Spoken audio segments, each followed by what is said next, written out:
They committed no crimes, yet they were imprisoned by the U.S. government. Their arrests and incarceration were motivated by racism, fear, and the failure of political leadership. These are the untold stories of Hawaii Island, Maui County, Oahu, and Kauai.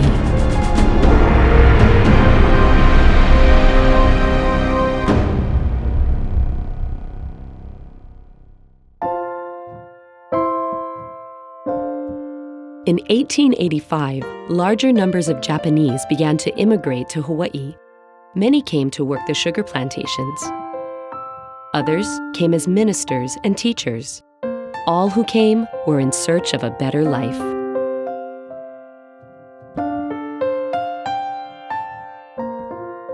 My father's name was Matsujiro Otani. He felt that there wasn't much future for him on the island where he was, which is a tiny little island in the Kyushu. So just on the spur of the moment, he just took off and came to Hawaii when he was 16 years old. In order to make a living, he went out peddling the fish, selling to the different buyers. My father's name was Koichi Ida. He was born, I understand, in Osaka, Japan. He came in when he was 19 years old. His father, that's my grandfather, he started a small business on Mauna Kea Street back in 1900. And after my father became of age, he took over the store.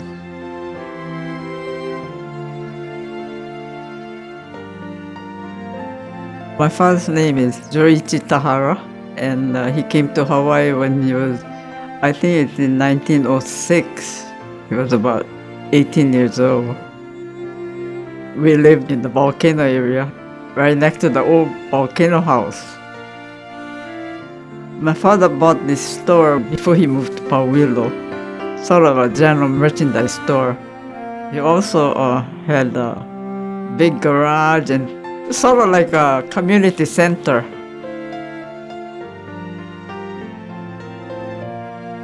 My father's name was Seiichi Ohata.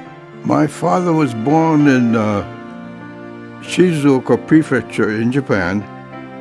He was a physician.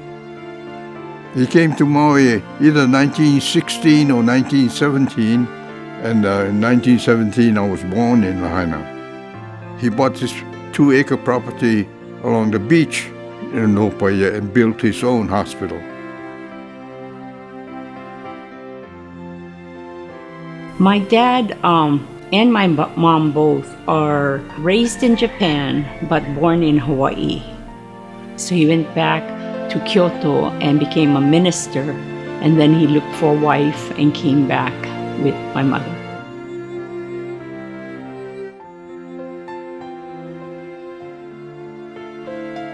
My parents were Kyoichi Ueda and Take Tamura Ueda. Marge Ueda's mother was a picture bride from Japan. The marriage was arranged, and her mother came to Kauai to meet her new husband.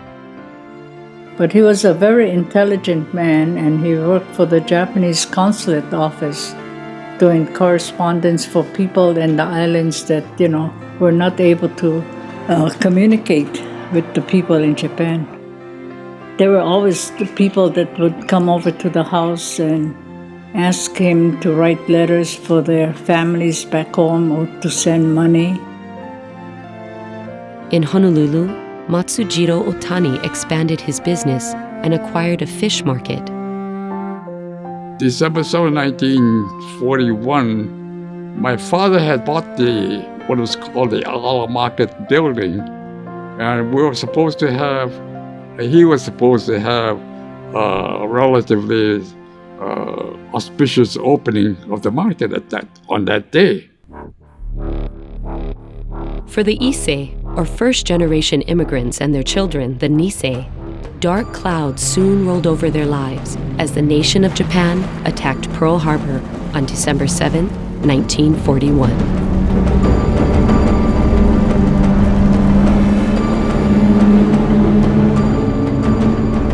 smoke still rose from Pearl Harbor, squads of FBI, military police, and local police started arresting Japanese on the FBI custodial detention list across the territory of Hawaii. December 7th, I was at church in the morning and in Sunday school as usual. And then we heard all these bombings. And black puffs of smoke.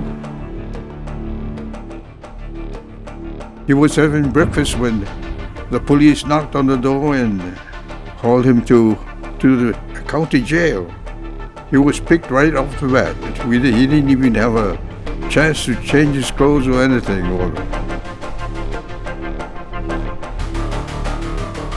I felt sorry for him. He had it bad. Somehow or other, I got home. And when I got home, I was just in time to see the federal authorities arrest my father at gunpoint.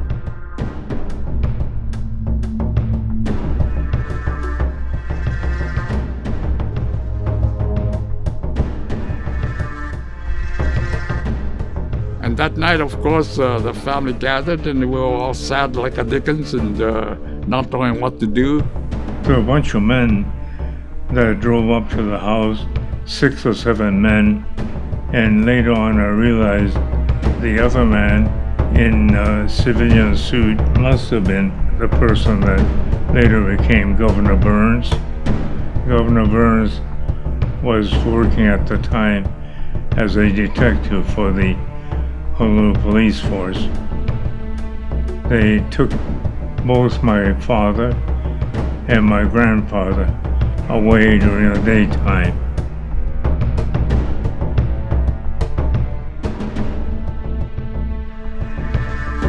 No, that was the night of the war. This dead policeman came, he was supposed to arrest him. He said, Oshima, I'll hold you on arrest. And they took him to the Kilauea military camp.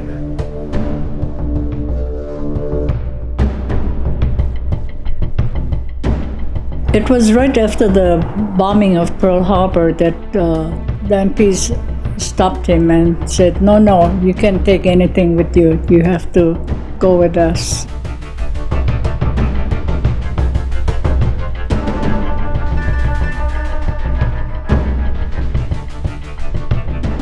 Somehow, with all the commotion, the news had gotten around that my father was going to be taken soon after. And so my father was all prepared and he was dressed in his coat and tie. And they had these gun bayonets. Say, hey, you're arrested, to come with us. And they just grabbed him. Oh, we were all so scared and we didn't know what to do, actually. From then on, my mother was so worried that she had waited by the door and she was waiting for him to come back, but he didn't come back that night. And we all cried. For several years prior to World War II, the FBI compiled a detailed list of Japanese to arrest and detain in the event of war. The detention list contained Buddhist ministers, Japanese language school teachers, community leaders, and those with ties to the Japanese government. He was perpetual president of the Japanese community organization.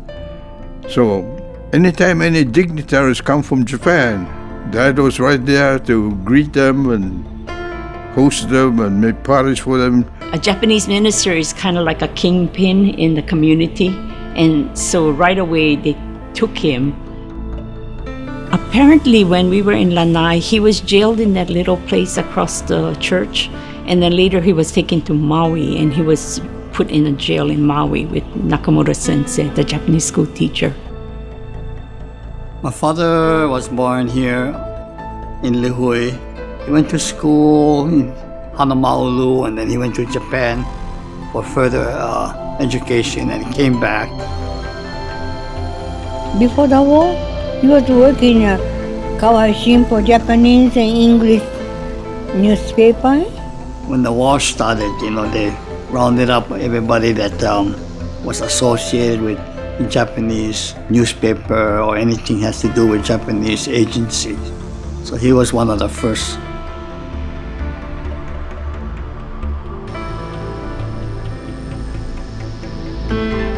He told me he cried when he left. It's the first time in his life. He didn't know what was going to happen to him. He was very active in the Japanese community.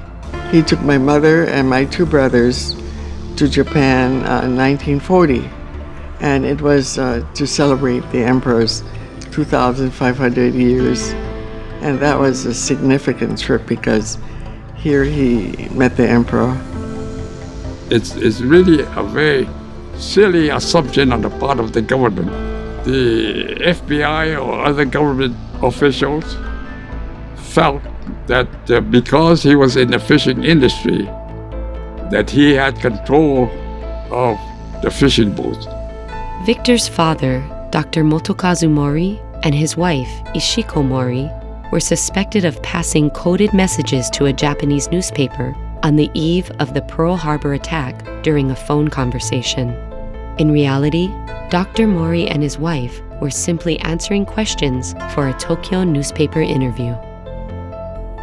Dr. Mori was taken first to the Honolulu police station, where he was kept without food or water and interrogated until midnight. He was held in solitary confinement for 3 days. An arrest squad returned to the Mori residence later that night.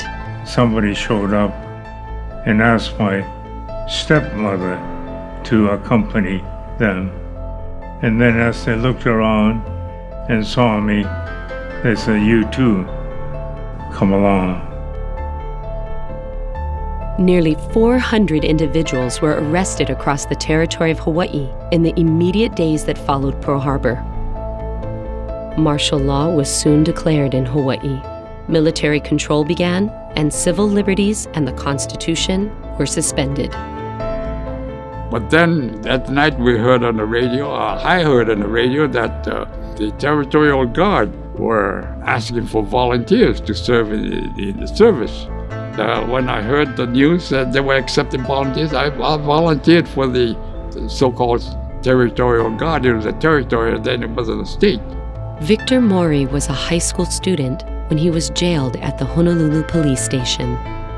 From that time, I didn't see anybody until the 17th.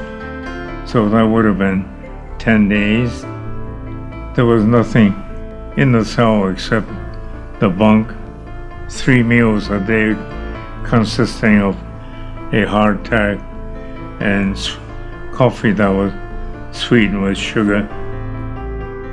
The 2 men in civilian clothes came up and asked me a few questions like, what was my name, what did I do, or where did I go to school?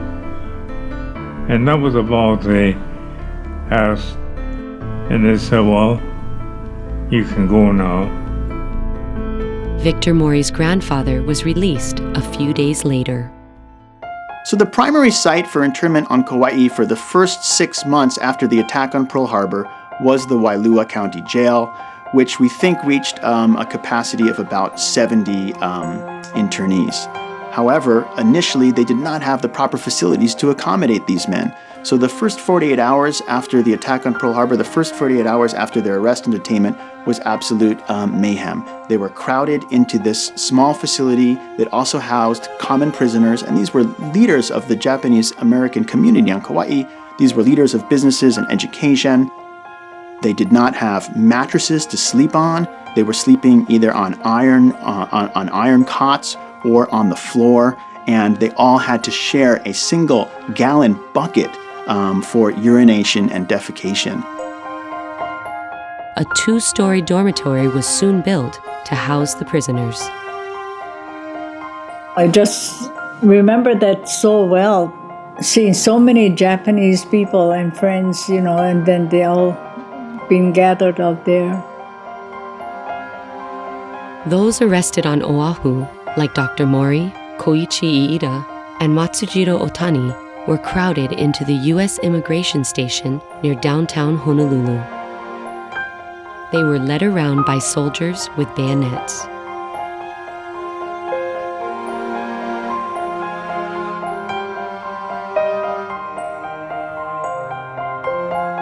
Conditions were even harsher at Sand Island. Prisoners lived in tents until barracks were built. The camp would flood during heavy rains. They were strip-searched and stripped of their dignity. At its peak, Sand Island held more than 450 local Hawaii residents, including those from the neighbor islands. After a stay at Sand Island, many were shipped off to Department of Justice camps on the U.S. mainland. President Franklin Roosevelt issued Executive Order 9066 in February of 1942. This led to the mass incarceration of all persons of Japanese ancestry from the U.S. West Coast. Hawaii was spared from a mass incarceration. However, selective arrests continued through 1942. There were 2 Japanese Americans incarcerated from the island of Niihau. Shortly after the Pearl Harbor attack, a Japanese pilot crash-landed on the island of Niihau. For reasons unknown, Yoshio Harada, a second-generation Japanese American, aided the Japanese pilot. The pilot was killed in a fight with Niihau residents, and Harada committed suicide. His wife, Mrs. Irene Harada, was arrested and incarcerated for the duration of the war, but was never charged with treason or a crime. The other was Ishimatsu Shintani, an Issei who did not aid the pilot, but was also arrested.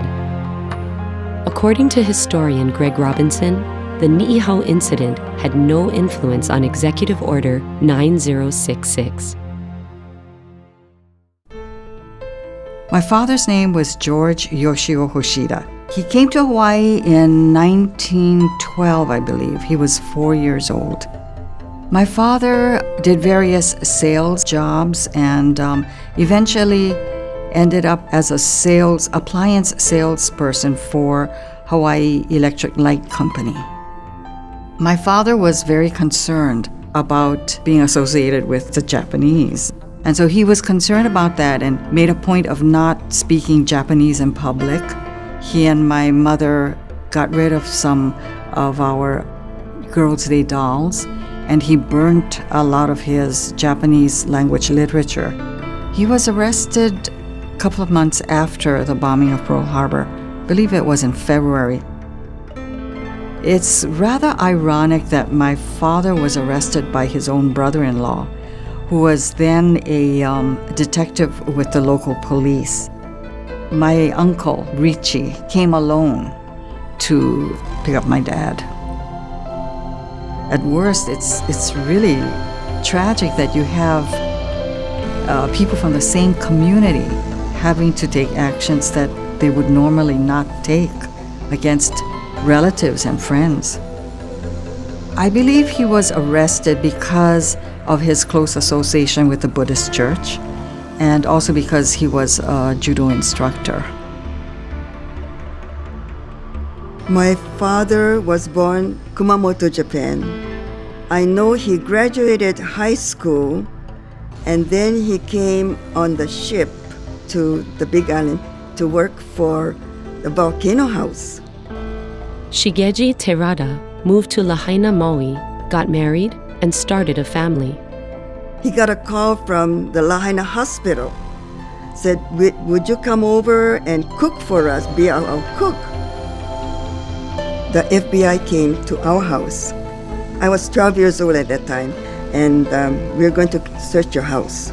They walked in with their shoes. They went all around the house, and they couldn't find anything.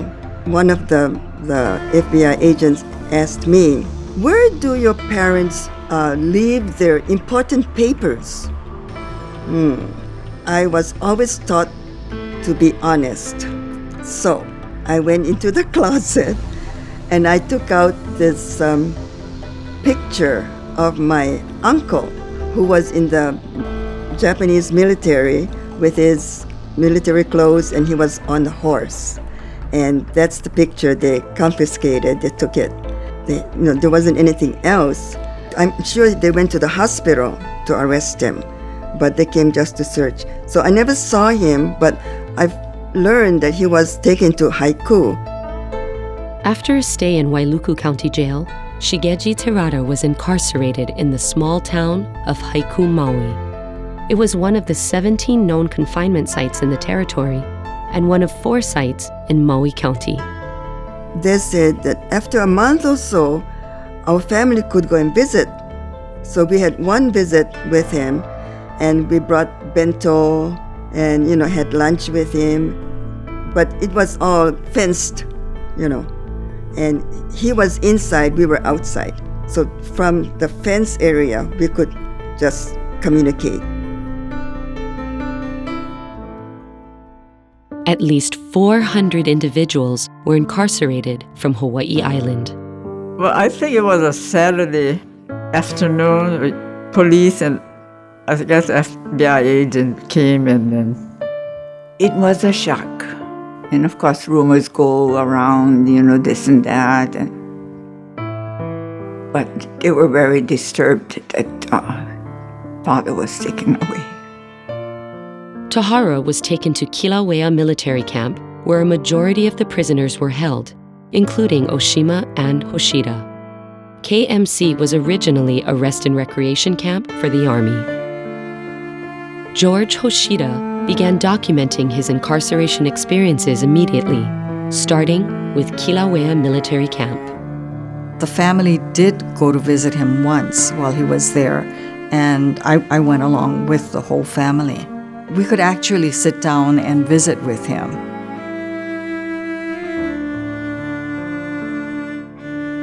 During Shigeji Terada's interrogation, a matter of his involvement in the Lahaina Japanese Association and its treasury came into question. He was the president of the Japanese club. The FBI knew that the club had $35,000.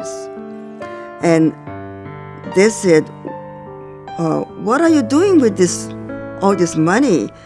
Are you going to send it to Japan? My father said, no, this is our club money from all the members. They call it tanomoshi before. So they said, why don't you donate it to the Red Cross? And my father said, I can't do that because that money belongs to the members, the club. So he said, well, then you'll be interned during the war. And he was sent to Santa Fe, New Mexico. Shigeji Terada remained incarcerated in Santa Fe, New Mexico until the war ended. The family would not see him for 3 years.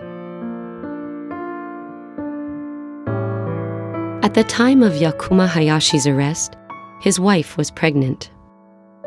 Yoshiko Hayashi went to visit her husband in the Kalaheo Stockade.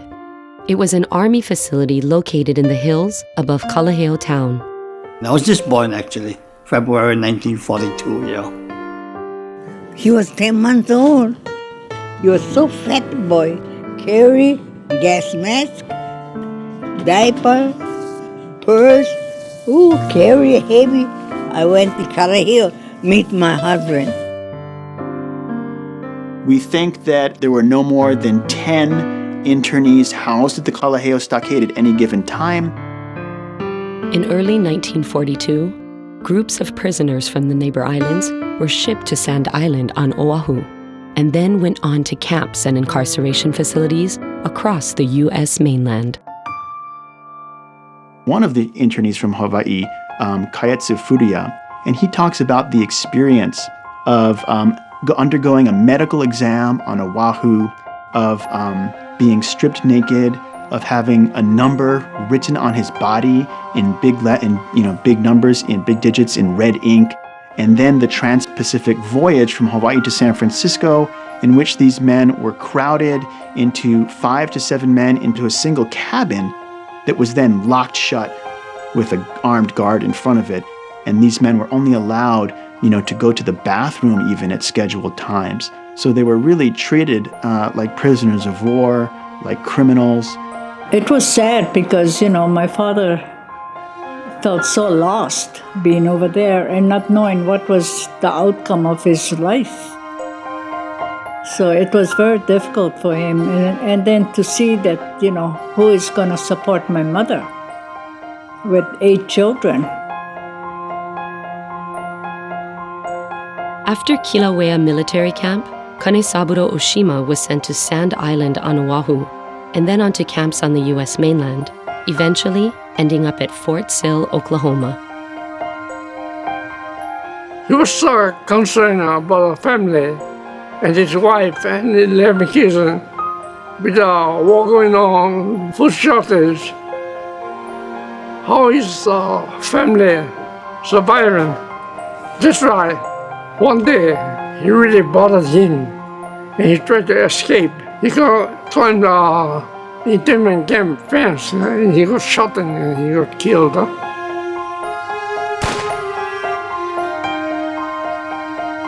So that's his story. A policeman came to notify the Oshima family about the death of Kanesaburo Oshima.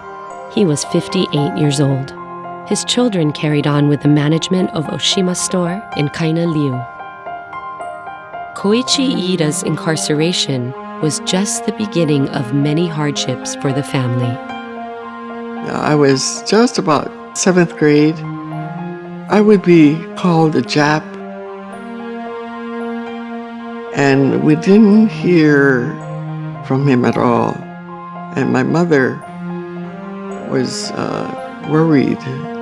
She worried. And then she became sick later that year in 1942.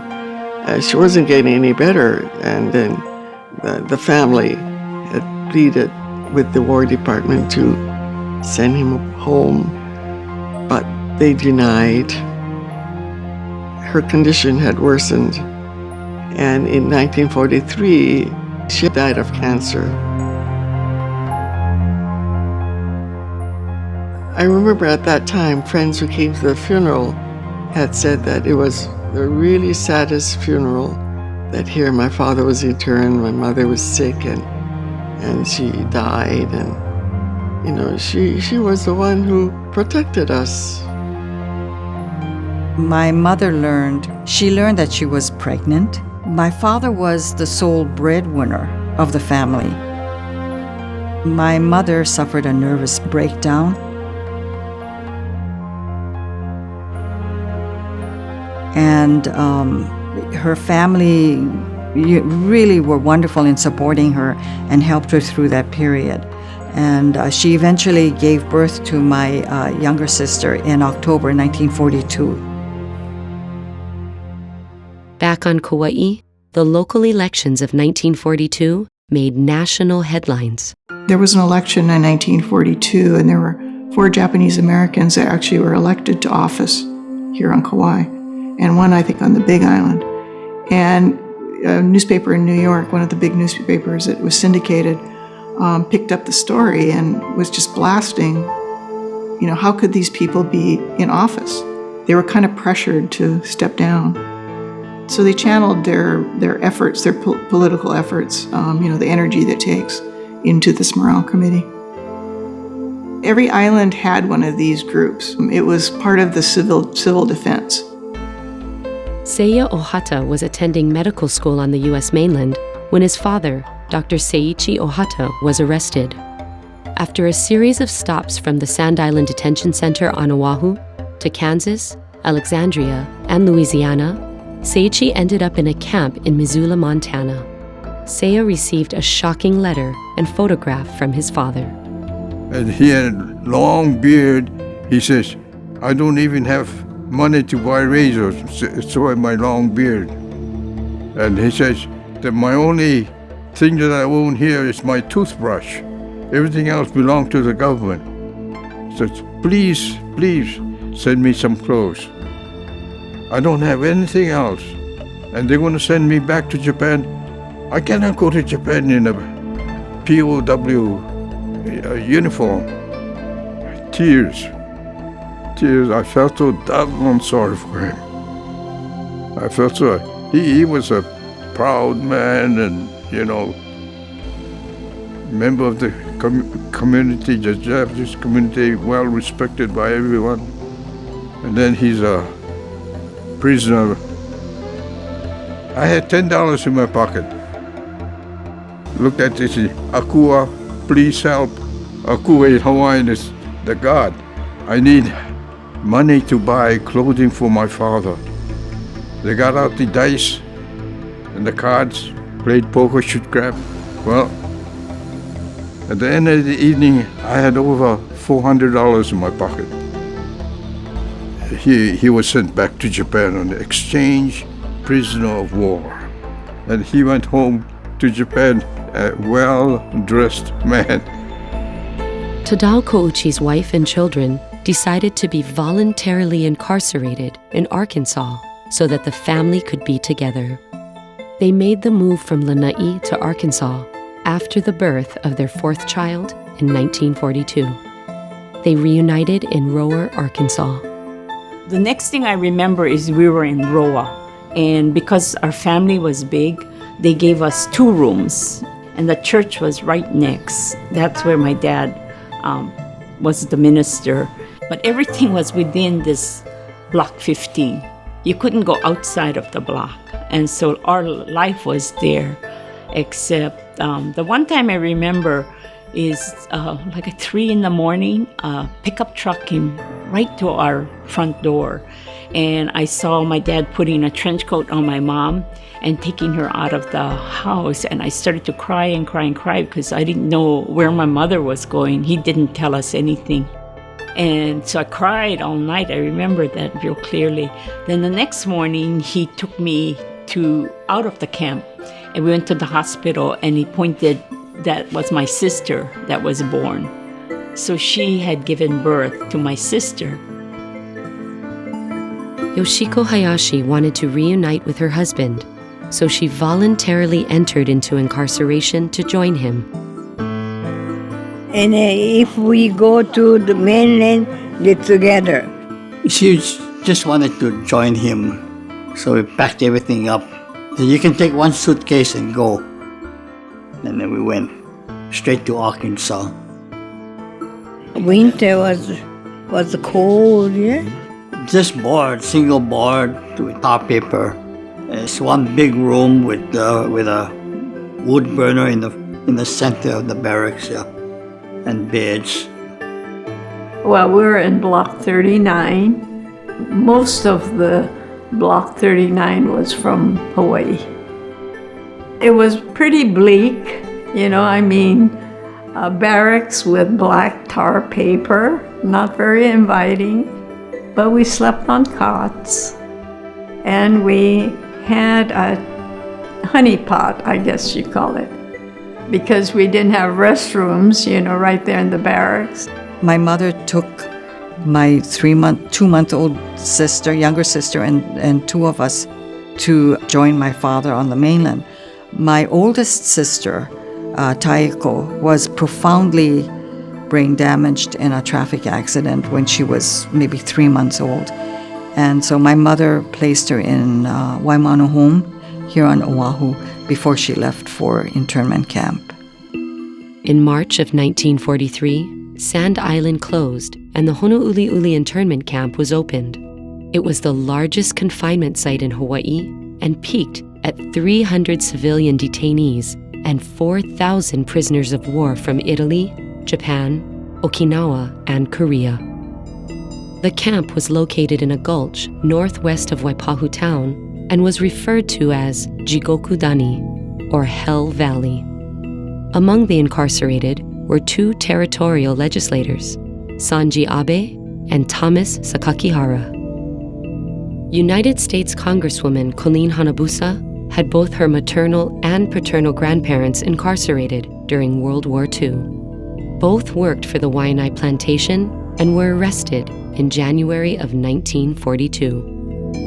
Congresswoman Hanabusa's maternal grandfather, Murota, was sent to Sand Island and then the Honouliuli internment camp.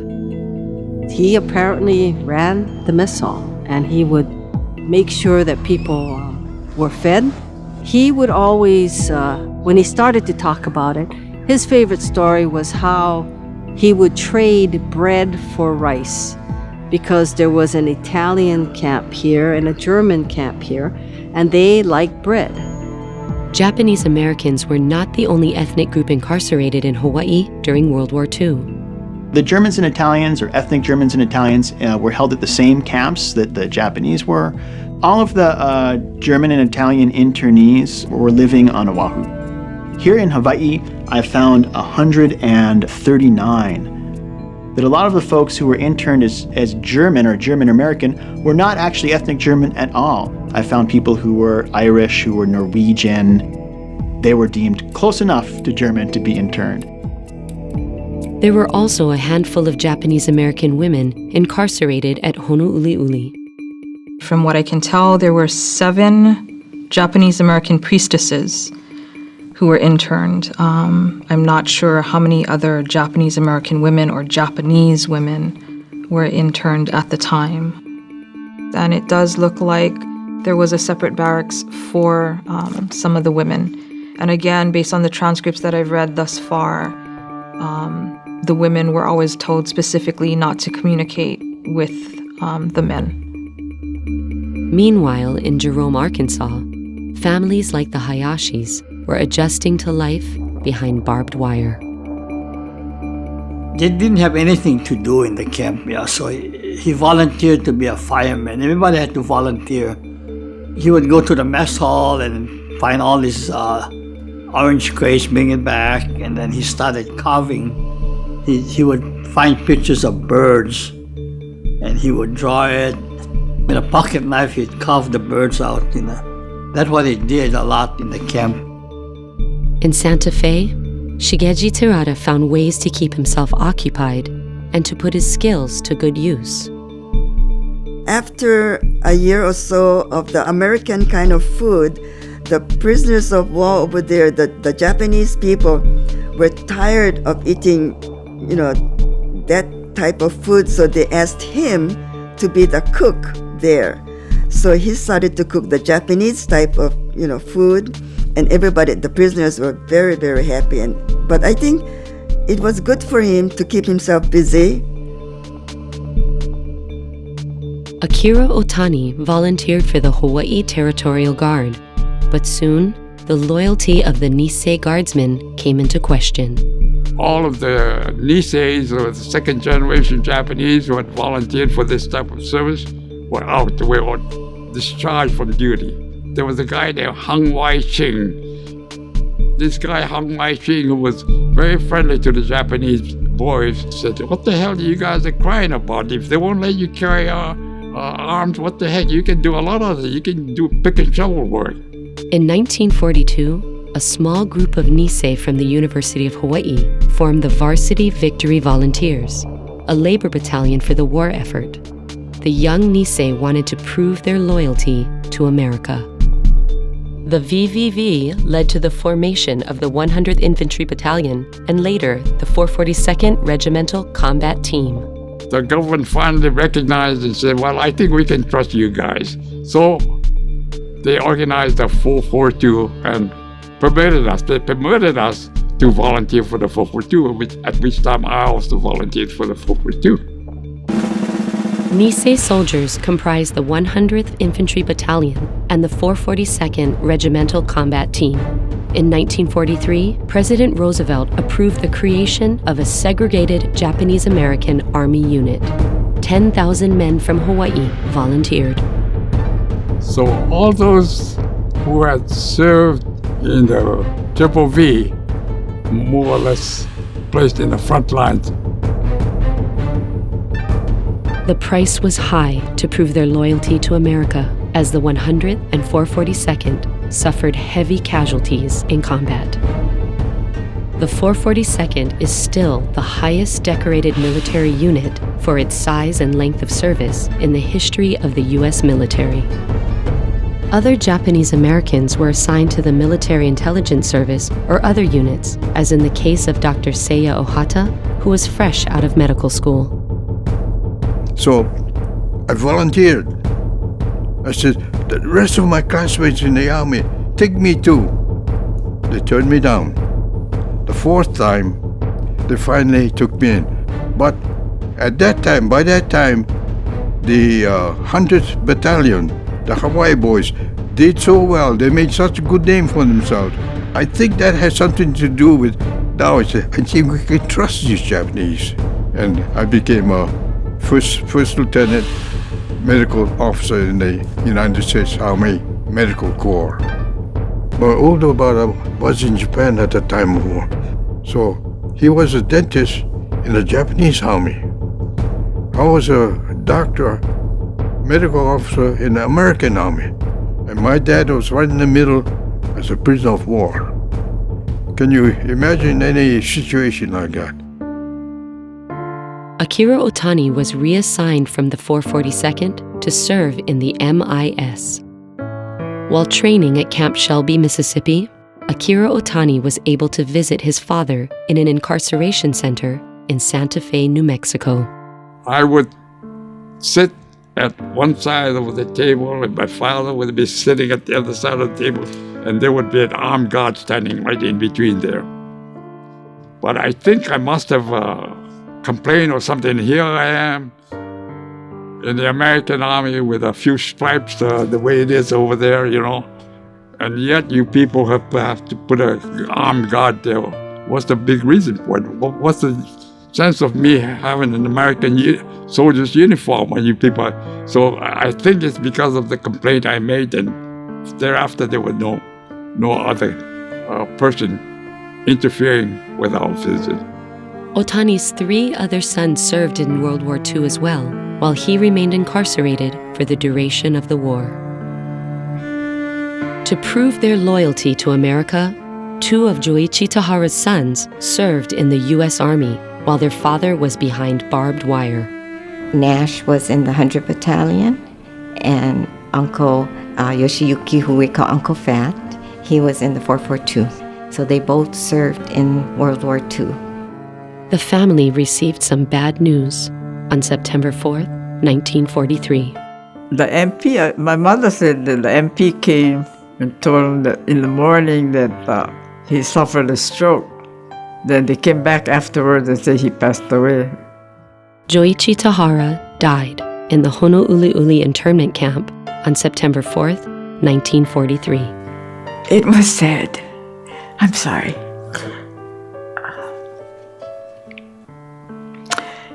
Don't wish that on anybody. Months before his death, Joichi wrote his wife a letter that was almost like a last testament. In the event that something should happen to me, I leave this note for you.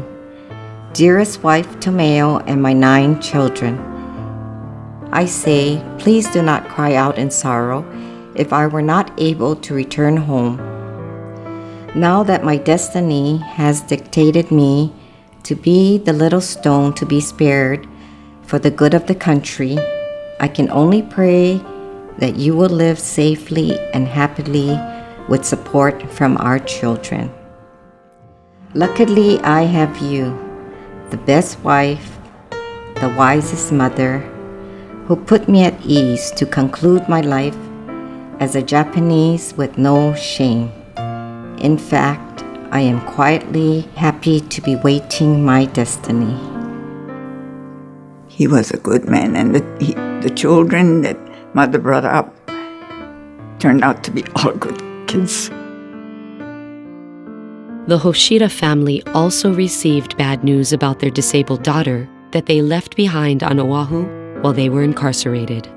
They received a report that my sister Taeko had died, and it was as a result of drowning in a bathtub while she was unattended. I have difficulty talking about that event. Back in Jerome, Arkansas, the Koichi family endured another cold winter. My brother right below me, he and I were kind of inseparable because he was very close to me. He was a very unusual child. And we had Christmas, because I remember real clearly how he got my Christmas present for me. And then he was in the hospital.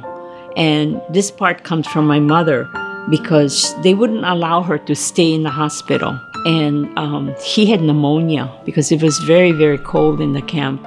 And when she said whenever she went to visit, he would be lying in pools of urine because they had no nurse to take care of him. So his clothes would be all wet and he would be freezing in his own urine. And so she would change his clothes. But this was going on. In about a week he died. He died on her birthday. And I remember the funeral because they had this, everybody in the camp will come because you're just kind of like one big family. And my dad is the minister. I think he died right before we left. So that was probably 1945 because the war was still on. And in May or June or somewhere in there is when we were released, yeah. So he died right before we left. August 14, 1945. Japan surrenders. World War II ends. Japanese Americans behind barbed wire begin to come home. The camps are gradually shut down. He had lost a lot of weight, and it took some time. I don't know how much, but it took some time to get back to normal. In 1952, Matsujiro Otani went on to help found the United Fishing Agency, which is still the largest commercial fish auction in Hawaii. The Terada family moved to Oahu and opened up a coffee shop in downtown Honolulu. The Kouchi family put the war behind them and went on with their lives on Lanai and later Kauai. But my dad, as soon as we came back, he right away established everything that was Buddhist. He had right away Hanamatsuri. Right away he did one dance. Right away he started Japanese school. When we moved to Waimea from Lanai, there was a building there, old building. He right away started Japanese school. When we moved to Hanapepe, he built a Japanese school, which is the big hall. So he was really not an idle minister. He was always starting up things like that. He eventually became a salesperson for the Moses Company in Hilo. I don't think we discussed too much about, he wasn't a pleasant topic. And my father came back in August of 1945. And that was such a happy reunion. And then my father continued with the store. Koichi Iida went on to help found Central Pacific Bank in 1954. Not all who came back from imprisonment settled back so easily. The experience had a lasting effect on Kyoichi Ueda. He was in a state of depression. He didn't work, he didn't do anything. And I remember at one time that we had to go on the welfare because there wasn't enough money coming in.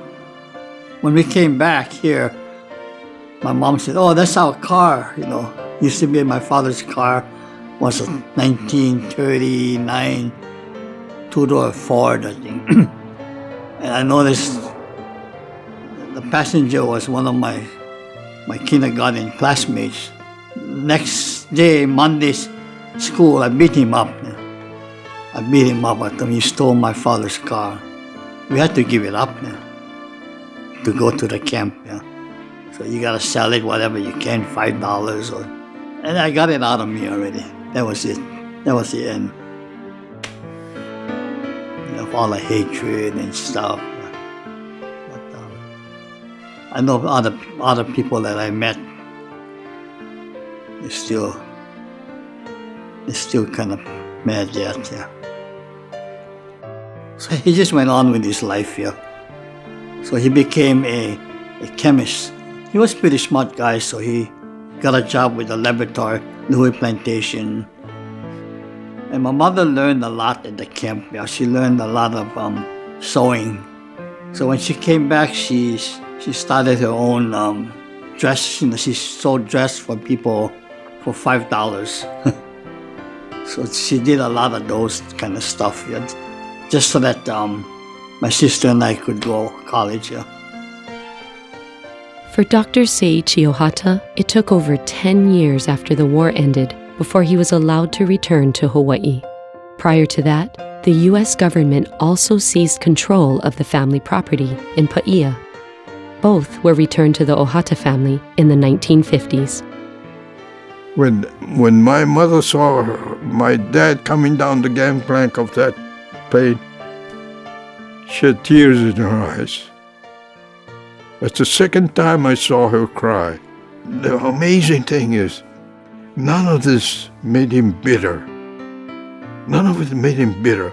I would think that he would be so bitter and against the United States for putting him in prison and sending him back and all that sort of. But he was not bitter. He says, "Sensou dakara shoganai," because this is war. It cannot be helped.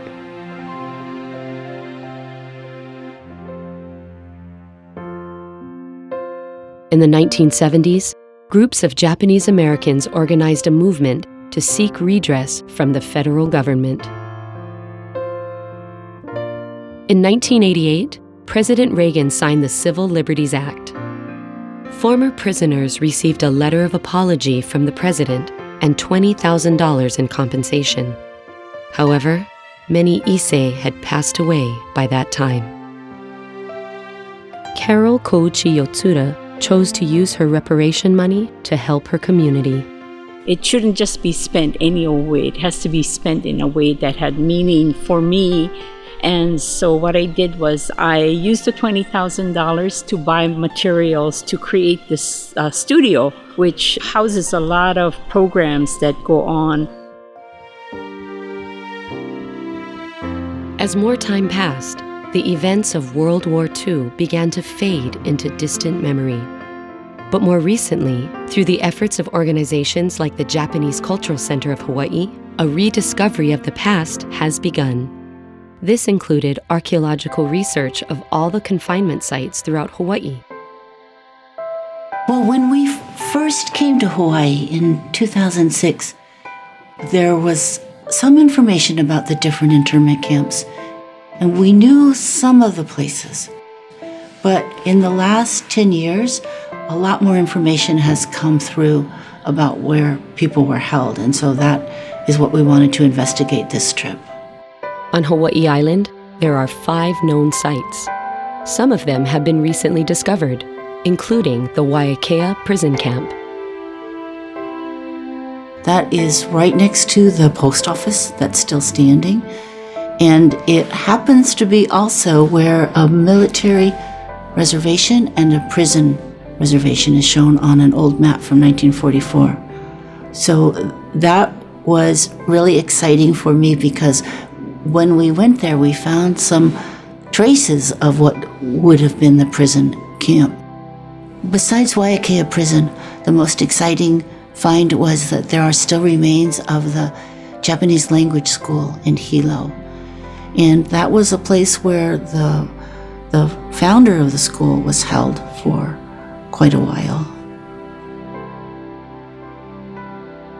Well, KMC is unique amongst the confinement sites because it is the most intact. You can walk into those buildings. You can basically walk in the footsteps of these men. The 2 buildings that were used for confining Japanese Americans were building number 34 and building number 35. Building 34 is still used as a cafeteria. And you can even tell where the guard tower was. Right now, it's a platform for an anchor from a whaling ship. And then building 35 is used as a recreation room, and you can see the landscape that Mr. Hoshida drew in his painting, and the place is almost exactly the way he left it when he left it there in 42. So currently at Kilauea Military Camp, we are in the process of putting up 3 waysides at KMC, and they'll be in 3 different locations near the buildings that were used. And the waysides will explain the story of the detainment at KMC, and people can go there and they can read, some of these stories and look at the buildings and actually, hopefully try and get a better sense of what it was like for these men when they were kept there. There are 4 known sites in Maui County. Molokai Jail and the courthouse were moved to Malama Cultural Park when the new community center was built. But the jail, since its move, and even since the National Park Service took pictures for the special resource studies just 3 years ago, it has deteriorated greatly. The Lanai jail has got beautiful integrity of setting, location, materials, form. The jail itself is small and lacks ventilation, and I believe it would be a miserable place to be. There were 2 county jails on Maui, and both of them might have been used to hold internees, civilians during World War II. The old county jail was located between the courthouse and the police station, and it was torn down and replaced with a modern building. Then there's also the County Correctional Center, which had barracks for detainees. That is still a bit of a mystery. Organizations such as the Nisei Veterans Memorial Center also aided in the search to find lost confinement sites like the Haiku Camp. The area right now is very, very brushy and difficult to enter, and it's located on private land. But Dr. Mel was able to get us permission to check it out. We did find some concrete slabs that correlate with the descriptions of what the camp had. That grassy field was apparently the place where families would come to visit their relatives who were interned, and so that would be a important place just for the memory of the families. Right now, we have 5 sites identified as internment sites on Kauai. That includes the Wailua Jail, which used to be a 2-story building in the same location as the current correctional center. Lihui Courthouse is a building that was used to temporarily house some detainees. That's still standing. The Waimea Jail was located where the fire station is now. Maps show that it was in the back of the fire station, close to a cliff, a rocky cliff. And so it's been paved over. It's now the parking lot. Kauai has 2 of the most exciting finds of this trip, and one was Kalaheo Stockade, which we've been looking for years in so many different places. Since 2006, the Japanese Cultural Center of Hawaii, along with researchers and residents, have made several expeditions to locate the Kalaheo Stockade.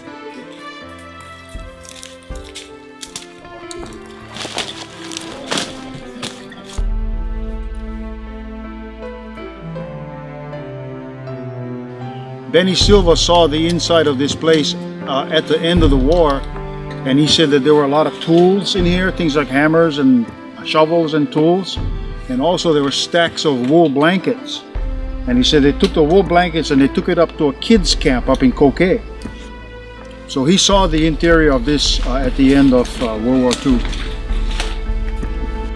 This takes us uphill west, and then we'll be able to look down at the south shore, as well as look down over and see the top of the hill where the chicken farms are. There we can see the far western end of the chicken farm itself, the chicken farm buildings. A chicken farm in Kalaheo was the suspected location of the Kalaheo Stockade. However, in 2016, a military map led to a new probable area for the stockade. Well, it was good to finally determine the exact location using the maps from the 43. Got to take a look at the place on the ground, and it seems to match up very well with the military map. but the contours match better, the road matches better. The fact that it looks like it's been a little bit cut. It certainly doesn't look flat enough from this angle, but... A lot of the site is now a private residence, so it's been built over. It's hard to tell if there's anything left from the World War II detention center that was there. But there's level areas that could have held buildings. The other new discovery for us, at least, was the gymnasium at Lihui, the Lihui Plantation Gymnasium, where one fellow was held in solitary confinement for months, I believe it was.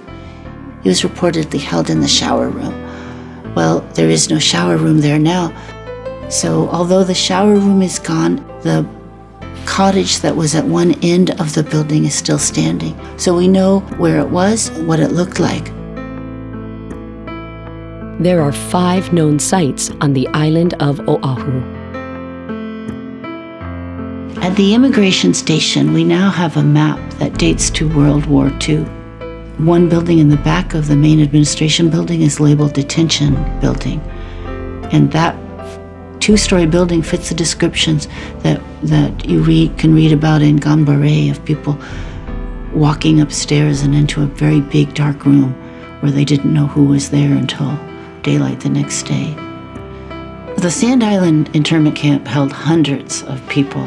Very little of the original internment site remains. The area where the Japanese Americans were held, I believe, was the largest compound, and it has been paved over by the main Sand Island Parkway and some adjacent parking lots. But not too far away is the Sand Island Treatment Center, which still has a chapel that was built by Italian POWs.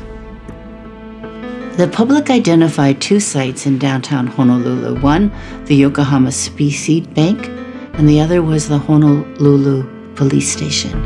They're right next to each other in a historic district. They're both beautiful buildings, and they were both used to intern at least a few individuals. Honouliuli is a difficult site to work because the vegetation can be very thick, like it seems to have been when we were doing the field classes there. So it seems important to keep on looking. I suspect there'll be many, many more features found than what we've documented so far.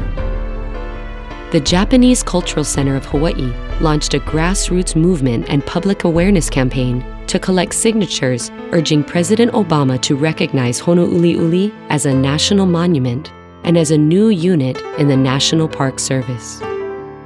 A broad coalition from local, state, and national organizations, along with elected officials, came together to voice their support for the preservation of Honouliuli.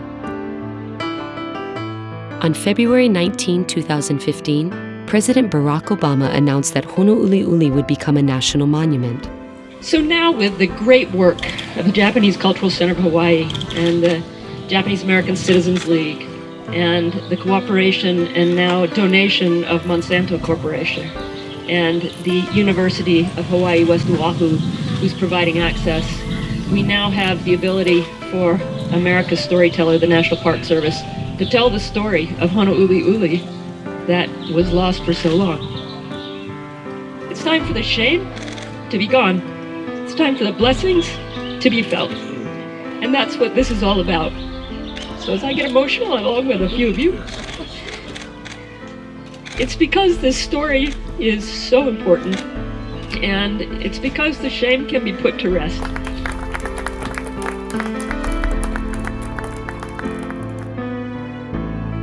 My grandfathers did not speak about it, but it was until they were in the 80s that they actually spoke about any experience with the internment. I didn't even know Honouliuli existed as an internment camp until one day at dinner. Very few people know about what happened then. It should be told to a certain extent. People should know what happened. Our government made a mistake during World War II, but admitted that mistake and has admitted that it wasn't really for national security. It was based on racism. And we need to make sure we don't make that same mistake again. I feel a lot of disappointment and anger.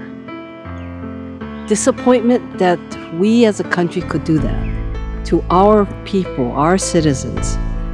Anger because we are coming so close to doing it again.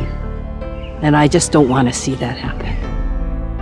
You know, with the happenings right now, probably it could happen again. If we don't understand and know what happened in the past, we're doomed to repeat it. You know, if you look at the world today, a lot of these things are happening again. At the beginning of this year, with a new administration, another executive order was signed with the same kind of mentality, a racist mentality with a broad brush, characterized all people coming from 6 Muslim nations are potential terrorists. Clearly, that's not true. The difference between 75 years ago and today is that the Attorney General of Hawaii, Doug Chen, said, "This is wrong," and he challenged it. And a federal district judge of Hawaii, Derek Watson, put a stay on that. In November of 2017, the Hawaii Coalition for Civil Rights sent an open letter to President Trump urging him to visit the Honouliuli National Monument on Oahu. It was a reminder that government action for national security cannot come at the expense of depriving civil rights, and that there are serious threats to democracy when people are judged on race, religion, or where they came from.